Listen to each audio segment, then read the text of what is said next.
इन दिनों भाजपा की जो डीडीसी कास्तीगढ़ है यानी संतोषा देवी सुर्खियों में बनी हुई है। जैसे ही उन्होंने कल अपना रेजिग्नेशन दिया है यानी बीजेपी पार्टी को, उसके बाद आज उन्होंने अपनी वीडियो जो है अपने सोशल मीडिया हैंडल पर जारी की है और पूरे आरोप जो है यहाँ के बीजेपी पार्टी के ऊपर लगाए हैं और साफ तौर पे कहा है कि ये लोग जब मेरी कॉन्स्टिट्यूंसी में आते थे तो मुझे बुलाते तक नहीं थे। यानी किसी मैं संतोषा देवी डीडीसी कास्तीगढ़ डिस्ट्रिक्ट डोडा से मैंने कल ही बीजेपी से रिजाइन दे दिया है। मैंने रिजाइन इसलिए दिया क्योंकि हमारे यहाँ पे डिस्ट्रिक्ट डोडा में ये जो हमारे बीजेपी के लोग थे ये हमें बिल्कुल तंग करते थे। जैसे कि यहाँ पे मैं कास्तीगढ़ में रहती हूँ, यहाँ पे भी ये लोग आते थे, यहाँ पे छुप छुप के मीटिंगें करते थे, हमें कुछ पता नहीं होता था, ये हमें कुछ पूछते नहीं थे क्योंकि इनको बर्दाश्त नहीं होता था क्योंकि हमारे बहुत ही काम अच्छे चल रहे थे। यहाँ पे जैसे कि कास्तीगढ़ में रोडों का काम देखो, यहाँ पे पुलों का काम देखो, इतने हम करते थे।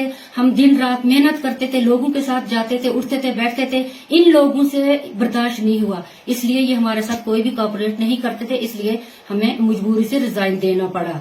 मोदी जी को ये बदनाम करने के लिए वहाँ पे बैठे हैं। जो भी कुछ होता था ये हम तक बात नहीं पहुँचाते थे, ये अपने ही मनमाने और हमें पूछते भी नहीं थे, इसलिए मेरी मजबूरी पड़ गई।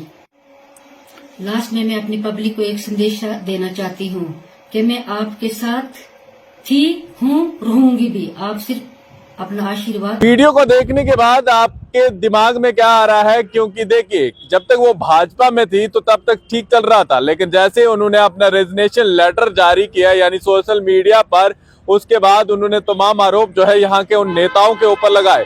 क्योंकि ऐसे में उनके बेटे भी जो है एमपी का इलेक्शन लड़ रहे हैं और काफी बयानबाजी जो है यहाँ के नेताओं के ऊपर कर रहे हैं जो भाजपा से जुड़े हुए हैं। और जब तक शक्ति प्रहार के बारे में था तो तब तक ठीक चल रहा था, लेकिन जैसे ही डॉक्टर जितेंद्र सिंह के खिलाफ बोला तो उसके बाद हो सकता है कि भाजपा के नेताओं ने फोन कर बोला हो या तो आप मैडम रेजिग्नेशन दे दीजिए या तो फिर हम आपकी छुट्टी करने वाले हैं, क्योंकि दबाव में आकर हो सकता है। लेकिन साफ तौर पर उन्होंने कहा कि इस तरह से मेरे को कहीं पर भी बुलाया नहीं जाता था और किसी प्रकार की सूचना नहीं दी जाती थी। और ये काफी लंबे समय से ये अनबन जो है इन दोनों गुटों में देखने को मिल रही थी, क्योंकि भाजपा के दो गुट बन चुके थे, एक कास्तीगढ़ से और दूसरा भाजपा का। क्योंकि एक बार डीसी ऑफिस के बाहर डीडीसी कास्तीगढ़ जो है धरने पे बैठी थी और उसके बाद कोई भी बीजेपी का कोई लीडर या कोई भी नेता वहां तक नहीं पहुंचा था उनकी मदद करने। और ऐसे में अगर कोई महिला उनसे जुड़ी हो, यानी सोचिए कि जो डीडीसी थी जिनके हाथ में उनकी कॉन्स्टिट्यूंसी की पावर दी हुई थी, लेकिन वहां पर कोई भी नहीं आया था और उसके बाद ही ये तमाम चीजें सामने आ रही थी और ऐसी बयानबाजियां जो है हल्के हल्की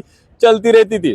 लेकिन अब जो है एक गुट जो है काफी खुश हो चुका है, क्योंकि वो चाहता ही था कि कम से कम ये दिन कब आए कि भाजपा की जो डीडीसी कास्तीगढ़ है वो रेजिग्नेशन दे। क्योंकि ऐसे में यहाँ पर दो ग्रुप बने जा रहे थे और अब जब रेजिग्नेशन सामने आया है तो काफी सारे आरोप जो है डीडीसी कास्तीगढ़ जो है लगा रही है। और ऐसे में अब यहाँ के नेता इस पे क्या बयान देंगे, क्योंकि भाजपा से अभी कोई भी इस तरह की टिप्पणी सामने नहीं आई है।